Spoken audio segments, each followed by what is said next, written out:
ಆಕಾಶವಾಣಿ ಪ್ರಚಲಿತ ವಿದ್ಯಮಾನ ವಿಷಯ ಸರತಿ ಸಾಲಿನಿಂದ ಕ್ಯೂಆರ್ ಕೋಡ್ವರೆಗೆ ಭಾರತದ ಪಾವತಿ ಕ್ರಾಂತಿ. ಬರಹ ಕೃಪೆ ಕೇಂದ್ರ ವಾರ್ತಾ ಶಾಖೆ ಬೆಂಗಳೂರು. ಓದುತ್ತಿರುವವರು ಹರ್ಷಿತಾ ಟಿಎಲ್. ಯುಪಿಐ ಒಂದು ಆಮೂಲಾಗ್ರ ಆವಿಷ್ಕಾರ. ಕೆಲವು ವರ್ಷಗಳ ಹಿಂದೆ ಒಂದು ಸರಳ ಆರ್ಥಿಕ ವಹಿವಾಟು ಸಮಯ, ಶ್ರಮ ಮತ್ತು ತಾಳ್ಮೆಯನ್ನು ಬಯಸುತ್ತಿತ್ತು. ಬಿಲ್ ಪಾವತಿಸುವುದು ಎಂದರೆ ಉದ್ದನೆಯ ಸರತಿ ಸಾಲಿನಲ್ಲಿ ನಿಲ್ಲುವುದು ಎಂದರ್ಥವಾಗಿತ್ತು. ಹಣ ಕಳುಹಿಸಲು ಬ್ಯಾಂಕಿಗೆ ಭೇಟಿ ನೀಡುವುದು, ಫಾರಂಗಳನ್ನು ಭರ್ತಿ ಮಾಡುವುದು ಮತ್ತು ದೃಢೀಕರಣಕ್ಕಾಗಿ ದಿನಗಟ್ಟಲೆ ಕಾಯುವುದು ಅನಿವಾರ್ಯವಾಗಿತ್ತು. ಬ್ಯಾಂಕಿಂಗ್ ಸೌಲಭ್ಯವಿಲ್ಲದ ಭಾರತದ ಲಕ್ಷಾಂತರ ಜನರಿಗೆ ಇದರರ್ಥ ಅವರು ಹಣಕಾಸು ವ್ಯವಸ್ಥೆಯಿಂದಲೇ ಹೊರಗುಳಿದಿದ್ದರು. ಆದರೆ ಅಂತಹ ಭಾರತ ಈಗ ಇತಿಹಾಸ. ಭಾರತದ ಆರ್ಥಿಕ ಪ್ರಯಾಣವು ಶತಮಾನಗಳಿಂದ ವಿಕಸನಗೊಂಡಿದೆ. ವಿನಿಮಯ ಪದ್ಧತಿ ಮತ್ತು ಕವಡೆಗಳಿಂದ ಹಿಡಿದು ನಾಣ್ಯಗಳು, ಕಾಗದದ ಕರೆನ್ಸಿ ಮತ್ತು ಚೆಕ್ಗಳವರೆಗೆ ಅದು ಬೆಳೆದಿದೆ. ಆಧುನಿಕ ಇತಿಹಾಸದ ಬಹುಪಾಲು ಅವಧಿಯಲ್ಲಿ ನಗದು ಹಣವೇ ವಹಿವಾಟಿನ ಪ್ರಬಲ ಮಾಧ್ಯಮವಾಗಿತ್ತು. ಚೆಕ್ಗಳು ಮತ್ತು ಡಿಮ್ಯಾಂಡ್ ಡ್ರಾಫ್ಟ್ಗಳು ಪಾವತಿಗಳನ್ನು ಔಪಚಾರಿಕಗೊಳಿಸಿದರೂ ಅವು ನಿಧಾನ ಗತಿಯದ್ದಾಗಿದ್ದವು ಮತ್ತು ಸೀಮಿತ ವರ್ಗದವರಿಗೆ ಮಾತ್ರ ಲಭ್ಯವಿದ್ದವು. ಬ್ಯಾಂಕಿಂಗ್ ಮೂಲಸೌಕರ್ಯವು ಹೆಚ್ಚಾಗಿ ನಗರ ಕೇಂದ್ರಿತವಾಗಿದ್ದು, ಗ್ರಾಮೀಣ ಮತ್ತು ದೂರದ ಪ್ರದೇಶದ ಜನರಿಗೆ ಸೇವೆಗಳು ಸರಿಯಾಗಿ ತಲುಪುತ್ತಿರಲಿಲ್ಲ. 2000ರ ದಶಕದ ಆರಂಭವು ಪಾವತಿಗಳಲ್ಲಿ ಡಿಜಿಟಲ್ ರೂಪಾಂತರದ ಆರಂಭವನ್ನು ಸೂಚಿಸಿತು. ಭಾರತೀಯ ರಿಸರ್ವ್ ಬ್ಯಾಂಕ್ 2004ರಲ್ಲಿ ರಿಯಲ್ ಟೈಮ್ ಗ್ರಾಸ್ ಸೆಟಲ್ಮೆಂಟ್ ಮತ್ತು 2010ರಲ್ಲಿ ಇಮಿಡಿಯೇಟ್ ಪೇಮೆಂಟ್ ಸರ್ವಿಸ್ ನಂತಹ ವ್ಯವಸ್ಥೆಗಳನ್ನು ಪರಿಚಯಿಸಿತು. ಇದು ವೇಗವಾಗಿ ಮತ್ತು 24 ಗಂಟೆಯೂ ಹಣ ವರ್ಗಾವಣೆಯನ್ನು ಸಾಧ್ಯವಾಗಿಸಿತು. ಇವು ಪ್ರಮುಖ ಮೈಲಿಗಲ್ಲುಗಳಾಗಿದ್ದವು. ಆದರೆ ಇವುಗಳ ವ್ಯಾಪ್ತಿಯು ಈಗಾಗಲೇ ಬ್ಯಾಂಕಿಂಗ್ ವ್ಯವಸ್ಥೆಯಲ್ಲಿದ್ದವರಿಗೆ ಮಾತ್ರ ಸೀಮಿತವಾಗಿತ್ತು ಮತ್ತು ಅನೇಕರಿಗೆ ಔಪಚಾರಿಕ ಹಣಕಾಸು ಸೇವೆಗಳ ಪ್ರವೇಶವು ಸೀಮಿತವಾಗಿಯೇ ಇತ್ತು. ಭಾರತದ ಜನಸಂಖ್ಯೆಯ ಒಂದು ದೊಡ್ಡ ಭಾಗವು ಔಪಚಾರಿಕ ಹಣಕಾಸು ವ್ಯವಸ್ಥೆಯಿಂದ ಹೊರಗಿದ್ದು, ಸಾಲ, ವಿಮೆ ಅಥವಾ ಸುರಕ್ಷಿತ ಉಳಿತಾಯದ ಸೌಲಭ್ಯವನ್ನು ಹೊಂದಿರಲಿಲ್ಲ. ವಿಸ್ತರಿಸಬಹುದಾದ, ಒಳಗೊಳ್ಳುವ ಮತ್ತು ನೈಜ ಸಮಯದ ಡಿಜಿಟಲ್ ಮೂಲ ಸೌಕರ್ಯದ ಕೊರತೆಯು ಆರ್ಥಿಕ ಬೆಳವಣಿಗೆಯ ಪ್ರಯೋಜನಗಳು ಎಲ್ಲರಿಗೂ ಪೂರ್ಣವಾಗಿ ತಲುಪಲು ಸಾಧ್ಯವಾಗುತ್ತಿರಲಿಲ್ಲ. ಈ ಹಂತದಲ್ಲಿ ಒಂದು ಆಮೂಲಾಗ್ರ ಬದಲಾವಣೆಯ ಅಗತ್ಯವು ಸ್ಪಷ್ಟವಾಗಿತ್ತು ಮತ್ತು ಇದೇ ಅಗತ್ಯವು ಭಾರತದ ಡಿಜಿಟಲ್ ಪಾವತಿ ಕ್ರಾಂತಿಗೆ ವೇದಿಕೆಯನ್ನು ಸಿದ್ಧಪಡಿಸಿತು. ಭಾರತದ ಡಿಜಿಟಲ್ ಪಾವತಿ ರೂಪಾಂತರವು 3 ಪ್ರಮುಖ ಸ್ತಂಭಗಳನ್ನು ಒಳಗೊಂಡ ಅಡಿಪಾಯದ ಮೇಲೆ ನಿರ್ಮಿತವಾಗಿದೆ. ಪ್ರಧಾನಮಂತ್ರಿ ಜನ್ಧನ್ ಯೋಜನೆ, ಆಧಾರ್ ಮತ್ತು ಮೊಬೈಲ್ ಸಂಪರ್ಕ ಇವುಗಳನ್ನು ಒಟ್ಟಾಗಿ ಜಾಮ್ ಟ್ರಿನಿಟಿ ಎಂದು ಕರೆಯಲಾಗುತ್ತದೆ. ಪ್ರತಿಯೊಂದು ಸ್ತಂಭವು ಒಂದು ವಿಶಿಷ್ಟ ಉದ್ದೇಶವನ್ನು ಹೊಂದಿದೆ. ಆದರೆ ಇವೆಲ್ಲವೂ ಒಟ್ಟಾಗಿ ಸೋರಿಕೆಗಳನ್ನು ಕಡಿಮೆ ಮಾಡುವ ಮೂಲಕ, ಔಪಚಾರಿಕ ಬ್ಯಾಂಕಿಂಗ್ನಲ್ಲಿ ವಿಶ್ವಾಸವನ್ನು ಹೆಚ್ಚಿಸುವ ಮೂಲಕ ಮತ್ತು ನಾಗರಿಕರನ್ನು ಡಿಜಿಟಲ್ ಸೇವೆಗಳೊಂದಿಗೆ ತೊಡಗಿಸಿಕೊಳ್ಳಲು ಸಿದ್ಧಪಡಿಸುವ ಮೂಲಕ ಹಣಕಾಸಿನ ಪರಿಸರ ವ್ಯವಸ್ಥೆಯನ್ನು ಬಲಪಡಿಸಿವೆ. ಜಾಮ್ ಟ್ರಿನಿಟಿಯು ನಮ್ಮ ಬ್ಯಾಂಕಿಂಗ್ ವ್ಯವಸ್ಥೆಯನ್ನು ಸಂಪೂರ್ಣವಾಗಿ ವಿಭಿನ್ನ ಮಟ್ಟಕ್ಕೆ ಕೊಂಡೊಯ್ದಿದೆ ಎಂದು ಕೇಂದ್ರ ಹಣಕಾಸು ಸಚಿವೆ ಶ್ರೀಮತಿ ನಿರ್ಮಲಾ ಸೀತಾರಾಮನ್ ಹೇಳುತ್ತಾರೆ. ಪ್ರಧಾನಮಂತ್ರಿ ಜನ್ಧನ್ ಯೋಜನೆಯು ದೊಡ್ಡ ಪ್ರಮಾಣದಲ್ಲಿ ಶೂನ್ಯ ಬ್ಯಾಲೆನ್ಸ್ ಖಾತೆಗಳನ್ನು ತೆರೆಯುವ ಮೂಲಕ ಲಕ್ಷಾಂತರ ಜನರನ್ನು ಔಪಚಾರಿಕ ಬ್ಯಾಂಕಿಂಗ್ ವ್ಯವಸ್ಥೆಗೆ ತಂದಿದೆ. ಇದು ಅತ್ಯಂತ ಕೆಳಸ್ತರದ ಜನರು ಸಹ ಆರ್ಥಿಕವಾಗಿ ಸಂಪರ್ಕ ಹೊಂದಿದ್ದಾರೆಯೇ ಎಂದು ಖಚಿತಪಡಿಸಿದೆ. ಆಧಾರ್ ಒಂದು ವಿಶ್ವಾಸಾರ್ಹ ಡಿಜಿಟಲ್ ಗುರುತನ್ನು ನೀಡುವ ಮೂಲಕ ಈ ಅಡಿಪಾಯವನ್ನು ಬಲಪಡಿಸಿದೆ. ಇದು ನಿಖರವಾದ ಗುರಿ ಮತ್ತು ಸೇವೆಗಳ ತಡೆರಹಿತ ವಿತರಣೆಯನ್ನು ಸಕ್ರಿಯಗೊಳಿಸಿದೆ. ಇವೆರಡಕ್ಕೂ ಪೂರಕವಾಗಿ ಮೊಬೈಲ್ ಸಂಪರ್ಕ ಮತ್ತು ಇಂಟರ್ನೆಟ್ ಪ್ರವೇಶದ ತ್ವರಿತ ವಿಸ್ತರಣೆಯು ನಾಗರಿಕರಿಗೆ ಸಂವಹನ, ದೃಢೀಕರಣ ಮತ್ತು ವಹಿವಾಟುಗಳಿಗಾಗಿ ಅನುಕೂಲಕರವಾದ ನೈಜ ಸಮಯದ ಇಂಟರ್ಫೇಸ್ನೊಂದಿಗೆ ಅಧಿಕಾರ ನೀಡಿದೆ. ಈ ಸಂಯೋಜಿತ ಚೌಕಟ್ಟು ನೇರ ಲಾಭ ವರ್ಗಾವಣೆ ವ್ಯವಸ್ಥೆಯ ಮೂಲಕ ತನ್ನ ಪೂರ್ಣ ಅಭಿವ್ಯಕ್ತಿಯನ್ನು ಕಂಡುಕೊಂಡಿದೆ. ಇದು ಸರ್ಕಾರದ ಸೌಲಭ್ಯಗಳನ್ನು ನೇರವಾಗಿ ಬ್ಯಾಂಕ್ ಖಾತೆಗಳಿಗೆ ತಲುಪಿಸುವುದನ್ನು ಸುಗಮಗೊಳಿಸಿದೆ, ಮಧ್ಯವರ್ತಿಗಳನ್ನು ಕಡಿಮೆ ಮಾಡುವ ಮೂಲಕ ಮತ್ತು ಪಾರದರ್ಶಕತೆಯನ್ನು ಹೆಚ್ಚಿಸುವ ಮೂಲಕ ಡಿಬಿಟಿ ದಕ್ಷತೆಯನ್ನು ಸುಧಾರಿಸಿದೆ ಮತ್ತು ಡಿಜಿಟಲ್ ವ್ಯವಸ್ಥೆಗಳ ಮೇಲೆ ವಿಶ್ವಾಸವನ್ನು ಮೂಡಿಸಿದೆ. ಮುಖ್ಯವಾಗಿ ಈ ರೂಪಾಂತರವು ಕೇವಲ ಪ್ರವೇಶವನ್ನು ಮೀರಿ ಭಾಗವಹಿಸುವಿಕೆಯನ್ನು ಸಕ್ರಿಯಗೊಳಿಸಿದೆ. ನಾಗರಿಕರು ಡಿಬಿಟಿಯೊಂದಿಗೆ ತೊಡಗಿಸಿಕೊಂಡಂತೆ ಅವರು ಡಿಜಿಟಲ್ ಹಣಕಾಸು ವಹಿವಾಟುಗಳ ಬಗ್ಗೆ ಹೆಚ್ಚು ಪರಿಚಿತರಾದರು. ಇದು ಯೂನಿಫೈಡ್ ಪೇಮೆಂಟ್ಸ್ ಇಂಟರ್ಫೇಸ್ನ ಪ್ಲಾಟ್ಫಾರ್ಮ್ಗಳ ವ್ಯಾಪಕ ಅಳವಡಿಕೆಗೆ ದಾರಿ ಮಾಡಿಕೊಟ್ಟಿತು. 2016ರಲ್ಲಿ National Payments Corporation of India Unified Payments Interface ಅನ್ನು ಪ್ರಾರಂಭಿಸಿತು.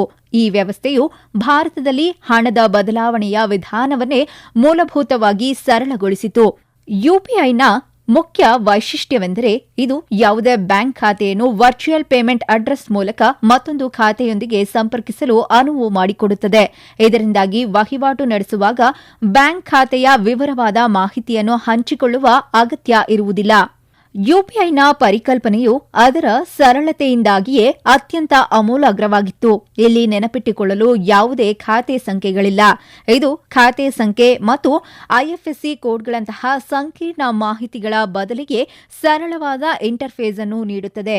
ಬಳಕೆದಾರರು ತಕ್ಷಣದ ಹಣದ ವರ್ಗಾವಣೆಯನ್ನು ಪ್ರಾರಂಭಿಸಲು ಕೇವಲ ಒಂದು ಮೊಬೈಲ್ ಸಂಖ್ಯೆ, ಯುಪಿಐ ಐಡಿ ಮತ್ತು ಸುರಕ್ಷಿತ ದೃಢೀಕರಣವನ್ನು ಹೊಂದಿದ್ದರೆ ಸಾಕು.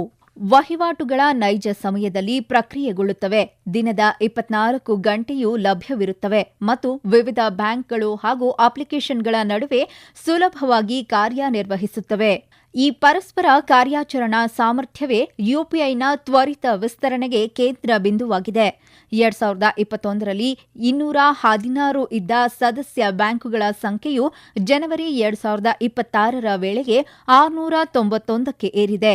ಈ ಜಾಲವು ಒಂದು ಏಕೀಕೃತ ಪಾವತಿ ಮೂಲ ಸೌಕರ್ಯವಾಗಿ ಬೆಳೆದಿದ್ದು, ಬಳಕೆದಾರರು ತಮ್ಮ ಬ್ಯಾಂಕ್ ಅಥವಾ ಪ್ಲಾಟ್ಫಾರ್ಮ್ ಯಾವುದಾದರೂ ಸರಿ ಶ್ರಮವಿಲ್ಲದೆ ವಹಿವಾಟು ನಡೆಸಲು ಅನುವು ಮಾಡಿಕೊಡುತ್ತದೆ. ಇದರೊಂದಿಗೆ ಯುಪಿಐನ ಕಡಿಮೆ ವೆಚ್ಚದ ಮಾದರಿಯು ಸಾಮಾನ್ಯ ಜನರು ಮತ್ತು ವ್ಯಾಪಾರಿಗಳಿಗೆ ಇದ್ದ ಅಡೆತಡೆಗಳನ್ನು ಕಡಿಮೆ ಮಾಡಿದೆ ಹಾಗೂ ಬ್ಯಾಂಕ್ಗಳು ಮತ್ತು ಫಿನ್ಟೆಕ್ ಸಂಸ್ಥೆಗಳಲ್ಲಿ ಹೊಸ ಆವಿಷ್ಕಾರಗಳಿಗೆ ಉತ್ತೇಜನ ನೀಡಿದೆ. ಯುಪಿಐ ಬೆಳೆದಂತೆಲ್ಲ ಅದರ ಪ್ರಭಾವವು ಕೇವಲ ಪಾವತಿಗಳ ಸರಳತೆಗೆ ಮಾತ್ರ ಸೀಮಿತವಾಗದೆ ಮತ್ತಷ್ಟು ವಿಸ್ತರಿಸಿತು. ಇದು ವ್ಯಕ್ತಿಗಳು, ಸಣ್ಣ ಉದ್ಯಮಗಳು ಮತ್ತು ಅಸಂಘಟಿತ ವಲಯದ ಕಾರ್ಮಿಕರು ಹಣಕಾಸು ವ್ಯವಸ್ಥೆಯಲ್ಲಿ ಪಾಲ್ಗೊಳ್ಳುವ ವಿಧಾನವನ್ನೇ ಮರುರೂಪಿಸಲು ಪ್ರಾರಂಭಿಸಿತು. ಡಿಜಿಟಲ್ ವಹಿವಾಟುಗಳು ಹೆಚ್ಚು ಸುಲಭವಾಗಿ, ವಿಶ್ವಾಸಾರ್ಹವಾಗಿ ಮತ್ತು ಎಲ್ಲಾ ಪ್ರದೇಶ ಹಾಗೂ ಆದಾಯ ವರ್ಗದ ಜನರಲ್ಲಿ ವ್ಯಾಪಕವಾಗಿ ಅಳವಡಿಸಲ್ಪಟ್ಟಿವೆ. ಯುಪಿಐ ಪಾವತಿಗಳನ್ನು ಸರಳಗೊಳಿಸುವುದನ್ನು ಮೀರಿ ಹಣಕಾಸು ವ್ಯವಸ್ಥೆಯಲ್ಲಿನ ಭಾಗವಹಿಸುವಿಕೆಯನ್ನು ಮರುರೂಪಿಸುವತ್ತ ಸಾಗಿದೆ. ತತ್ಕ್ಷಣದ ಮತ್ತು ಕಡಿಮೆ ವೆಚ್ಚದ ವಹಿವಾಟುಗಳನ್ನು ಸಕ್ರಿಯಗೊಳಿಸುವ ಮೂಲಕ ಇದು ನಗದಿನ ಮೇಲಿನ ಅವಲಂಬನೆಯನ್ನು ಕಡಿಮೆ ಮಾಡಿದೆ, ದಕ್ಷತೆಯನ್ನು ಸುಧಾರಿಸಿದೆ ಮತ್ತು ಲಕ್ಷಾಂತರ ಜನರಿಗೆ ಔಪಚಾರಿಕ ಹಣಕಾಸಿನ ಬಾಗಿಲನ್ನು ತೆರೆದಿದೆ. ಸಣ್ಣ ವ್ಯಾಪಾರಿಗಳು ಮತ್ತು ಅಸಂಘಟಿತ ವಲಯದ ಕಾರ್ಮಿಕರಿಗೆ ಈ ಬದಲಾವಣೆಯು ವಿಶೇಷವಾಗಿ ಮಹತ್ವದ್ದಾಗಿದೆ. ಇದು ಸಾಲ, ವಿಮೆ ಮತ್ತು ಉಳಿತಾಯಕ್ಕೆ ಹೊಸ ಮಾರ್ಗಗಳನ್ನು ಸೃಷ್ಟಿಸಿದೆ. ಜನವರಿ 2026 ನಡೆದ ಒಟ್ಟು ವಹಿವಾಟು 21.70 ಶತಕೋಟಿ ರೂಪಾಯಿ. ಪ್ರಕ್ರಿಯೆಗೊಳಿಸಲಾದ ಒಟ್ಟು ಹಣದ ಮೌಲ್ಯ 28.33 ಲಕ್ಷ ಕೋಟಿ ರೂಪಾಯಿ. ಭಾರತದ ಒಟ್ಟು ರಿಟೇಲ್ ಡಿಜಿಟಲ್ ವಹಿವಾಟುಗಳಲ್ಲಿ ಯುಪಿಐನ ಪಾಲು 81%. ಐಎಂಎಫ್ ವರದಿಯಂತೆ ವಹಿವಾಟಿನ ಪ್ರಮಾಣದಲ್ಲಿ ವಿಶ್ವದ ಅತಿ ದೊಡ್ಡ ನೈಜ ಸಮಯದ ಪಾವತಿ ವ್ಯವಸ್ಥೆಯನ್ನು ನಿರ್ಮಿಸಲು ತೆಗೆದುಕೊಂಡ ಸಮಯ 10 ವರ್ಷಗಳಿಗೂ ಕಡಿಮೆ. ನಿಜವಾದ ಕಥೆಯು ಕೇವಲ ವಹಿವಾಟಿನ ಪ್ರಮಾಣದಲ್ಲಿಲ್ಲ, ಬದಲಾಗಿ ಯಾರು ವಹಿವಾಟು ನಡೆಸುತ್ತಿದ್ದಾರೆ ಎಂಬುದರಲ್ಲಿದೆ. ಆಟೋ ರಿಕ್ಷಾ ಚಾಲಕರು ಕ್ಯೂಆರ್ ಕೋಡ್ಗಳ ಮೂಲಕ ಪಾವತಿ ಸ್ವೀಕರಿಸುತ್ತಿದ್ದಾರೆ. ಗ್ರಾಮೀಣ ಮಂಡಿಗಳಲ್ಲಿ ವಹಿವಾಟುಗಳು ತಕ್ಷಣವೇ ಇತ್ಯರ್ಥವಾಗುತ್ತಿವೆ. ಬೀದಿ ಬದಿ ವ್ಯಾಪಾರಿಗಳು ಇನ್ನು ಮುಂದೆ ಚಿಲ್ಲರೆಗಾಗಿ ಪರದಾಡುತ್ತಿಲ್ಲ. ಒಬ್ಬ ಮನೆಗೆಲಸದ ಮಹಿಳೆ ಸಾಮಾನ್ಯ ಸ್ಮಾರ್ಟ್ಫೋನ್ ಬಳಸಿ ಕೆಲವೇ ಸೆಕೆಂಡ್ಗಳಲ್ಲಿ ಬೇರೆ ರಾಜ್ಯಕ್ಕೆ ಹಣ ಕಳುಹಿಸಬಲ್ಲಳು. ಈ ವ್ಯವಸ್ಥೆಯಲ್ಲಿ ನಗರ ಮತ್ತು ಗ್ರಾಮೀಣ, ಸಂಘಟಿತ ಮತ್ತು ಅಸಂಘಟಿತ ವಲಯಗಳ ನಡುವಿನ ಅಂತರವು ಕ್ರಮೇಣವಾಗಿ ಮಾಯವಾಗುತ್ತಿದೆ. ಇದು ಹಣಕಾಸಿನ ಒಳಗೊಳ್ಳುವಿಕೆಯ ಕಡೆಗೆ ಒಂದು ನಿರ್ಣಾಯಕ ಬದಲಾವಣೆಯನ್ನು ಸೂಚಿಸುತ್ತದೆ. ಅದೇ ಸಮಯದಲ್ಲಿ ಯುಪಿಐನ ಒಂದು ವಿಶಾಲವಾದ ಹಣಕಾಸು ವೇದಿಕೆಯಾಗಿ ವಿಕಸನಗೊಳ್ಳುತ್ತಿದೆ. ಯುಪಿಐ ಲೈಟ್ ಸಣ್ಣ ಮೌಲ್ಯದ ತ್ವರಿತ ಪಾವತಿಗಳನ್ನು ಬೆಂಬಲಿಸಿದರೆ, ಯುಪಿಐ ಆಟೋಪೇ ಯುಟಿಲಿಟಿ ಬಿಲ್ಗಳು ಮತ್ತು ಸಬ್ಸ್ಕ್ರಿಪ್ಷನ್ಗಳಂತಹ ಮರುಕಳಿಸುವ ವೆಚ್ಚಗಳನ್ನು ಸರಳಗೊಳಿಸುತ್ತದೆ. ಯುಪಿಐನಲ್ಲಿ ಕ್ರೆಡಿಟ್ ಸೌಲಭ್ಯವು ಮೊದಲೇ ಅನುಮೋದಿಸಲಾದ ಕ್ರೆಡಿಟ್ ಲೈನ್ಗಳ ಪ್ರವೇಶವನ್ನು ನೀಡುವ ಮೂಲಕ ಇದರ ವ್ಯಾಪ್ತಿಯನ್ನು ಮತ್ತಷ್ಟು ವಿಸ್ತರಿಸಿದೆ. ಈ ಮೂಲ ಸೌಕರ್ಯವನ್ನು ಬಳಸಿಕೊಂಡು ಎನ್ಬಿಎಫ್ಸಿಗಳು ಮತ್ತು ಫಿನ್ಟೆಕ್ ಕಂಪನಿಗಳು ಸಾಲಗಳನ್ನು ನೀಡುತ್ತಿವೆ, ಮರುಪಾವತಿಯನ್ನು ಸುಲಭಗೊಳಿಸುತ್ತಿವೆ ಮತ್ತು ಕಸ್ಟಮೈಸ್ ಮಾಡಿದ ಹಣಕಾಸು ಉತ್ಪನ್ನಗಳನ್ನು ಒದಗಿಸುತ್ತಿವೆ. ಹೀಗೆ ದೇಶಾದ್ಯಂತ ಔಪಚಾರಿಕ ಹಣಕಾಸಿನ ತಲುಪುವಿಕೆಯನ್ನು ಹೆಚ್ಚಿಸುತ್ತಿವೆ. ಈ ವಿಸ್ತರಿಸುತ್ತಿರುವ ಪರಿಸರ ವ್ಯವಸ್ಥೆಯ ಆಧಾರದ ಮೇಲೆ ಯುಪಿಐ ಈಗ ದೇಶದ ದೈನಂದಿನ ಆರ್ಥಿಕ ಬದುಕಿನ ಅವಿಭಾಜ್ಯ ಅಂಗವಾಗಿದೆ. ಸೌಕರ್ಯಕ್ಕಾಗಿ ಒಂದು ಸಾಧನವಾಗಿ ಪ್ರಾರಂಭವಾದದ್ದು ಇಂದು ವ್ಯಕ್ತಿಗಳು, ವ್ಯವಹಾರಗಳು ಮತ್ತು ಹಣಕಾಸು ಸಂಸ್ಥೆಗಳಿಗೆ ಬೆಂಬಲ ನೀಡುವ ವಿಶ್ವಾಸಾರ್ಹ ವ್ಯವಸ್ಥೆಯಾಗಿ ಬೆಳೆದಿದೆ.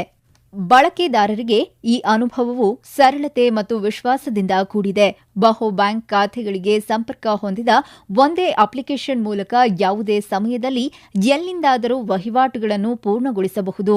ಸೂಕ್ಷ್ಮ ಬ್ಯಾಂಕಿಂಗ್ ವಿವರಗಳನ್ನು ಹಂಚಿಕೊಳ್ಳುವ ಅಗತ್ಯವಿಲ್ಲ ಮತ್ತು ಅಂತರ್ನಿರ್ಮಿತ ಸುರಕ್ಷತಾ ಕ್ರಮಗಳು ಪಾವತಿಗಳನ್ನು ಸುರಕ್ಷಿತವಾಗಿರಿಸುತ್ತವೆ. ಅಪ್ಲಿಕೇಶನ್ಗಳಲ್ಲಿನ ಬೆಂಬಲ ವೈಶಿಷ್ಟ್ಯಗಳು ಕುಂದುಕೊರತೆಗಳ ಪರಿಹಾರವನ್ನು ಮತ್ತಷ್ಟು ಸರಳಗೊಳಿಸುತ್ತವೆ. ಇದು ಮೊದಲ ಬಾರಿಗೆ ಬಳಸುವವರಿಗೂ ವ್ಯವಸ್ಥೆಯನ್ನು ಸುಲಭವಾಗಿಸಿದೆ. ಈ ವಿಶ್ವಾಸವನ್ನು ಮತ್ತಷ್ಟು ಬಲಪಡಿಸಲು ಭಾರತೀಯ ರಿಸರ್ವ್ ಬ್ಯಾಂಕ್ ಏಪ್ರಿಲ್ 1, 2026ರಿಂದ ಜಾರಿಗೆ ಬರುವಂತೆ ಡಿಜಿಟಲ್ ಪಾವತಿ ವಹಿವಾಟುಗಳಿಗಾಗಿ ಸುಧಾರಿತ ದೃಢೀಕರಣ ವ್ಯವಸ್ಥೆಯನ್ನು ಪರಿಚಯಿಸಿದೆ. 2 ಫ್ಯಾಕ್ಟರ್ ಅಥೆಂಟಿಕೇಷನ್ ಕಡ್ಡಾಯವು ಪ್ರತಿಯೊಂದು ವಹಿವಾಟನ್ನು ಪಿನ್, ಬಯೋಮೆಟ್ರಿಕ್ಸ್ ಅಥವಾ ಒಟಿಪಿ ಜೊತೆಗೆ ಸುರಕ್ಷಿತ ಟೋಕನ್ಗಳಂತಹ ಬಹು ಹಂತಗಳ ಮೂಲಕ ಪರಿಶೀಲಿಸುವುದನ್ನು ಖಚಿತಪಡಿಸುತ್ತದೆ. ಇದು ವಂಚನೆಯ ಅಪಾಯಗಳನ್ನು ಗಮನಾರ್ಹವಾಗಿ ಕಡಿಮೆ ಮಾಡುತ್ತದೆ ಮತ್ತು ಡಿಜಿಟಲ್ ಪ್ಲಾಟ್ಫಾರ್ಮ್ಗಳ ಮೇಲಿನ ನಂಬಿಕೆಯನ್ನು ಹೆಚ್ಚಿಸುತ್ತದೆ. ವ್ಯಾಪಾರಿಗಳಿಗೆ ಇದು ನಗದನ್ನು ನಿರ್ವಹಿಸುವ ಅಗತ್ಯವಿಲ್ಲದೆ ಹಣವನ್ನು ಸ್ವೀಕರಿಸಲು ವೇಗವಾದ ಮತ್ತು ದಕ್ಷವಾದ ಮಾರ್ಗವನ್ನು ನೀಡುತ್ತದೆ. ಕಾರ್ಡ್ ಅಥವಾ ನಗದಿಗಿಂತ ಮೊಬೈಲ್ ಆಧಾರಿತ ಪಾವತಿಗಳನ್ನು ಇಷ್ಟಪಡುವ ವಿಶಾಲ ಗ್ರಾಹಕ ವರ್ಗಕ್ಕೆ ಸೇವೆ ನೀಡಲು ಇದು ಉದ್ಯಮಗಳಿಗೆ ಸಹಾಯ ಮಾಡುತ್ತದೆ. ಸಣ್ಣ ಅಂಗಡಿಗಳು, ಬೀದಿ ಮಾರುಕಟ್ಟೆಗಳು ಅಥವಾ ಆನ್ಲೈನ್ ವೇದಿಕೆಗಳಾಗಲಿ ವಹಿವಾಟುಗಳು ತಕ್ಷಣವೇ ಪೂರ್ಣಗೊಳ್ಳುತ್ತವೆ. ಇದು ವಿಳಂಬ ಮತ್ತು ನಗದು ನಿರ್ವಹಣೆಯಂತಹ ಕಾರ್ಯಾಚರಣೆಯ ಸವಾಲುಗಳನ್ನು ಕಡಿಮೆ ಮಾಡುತ್ತದೆ.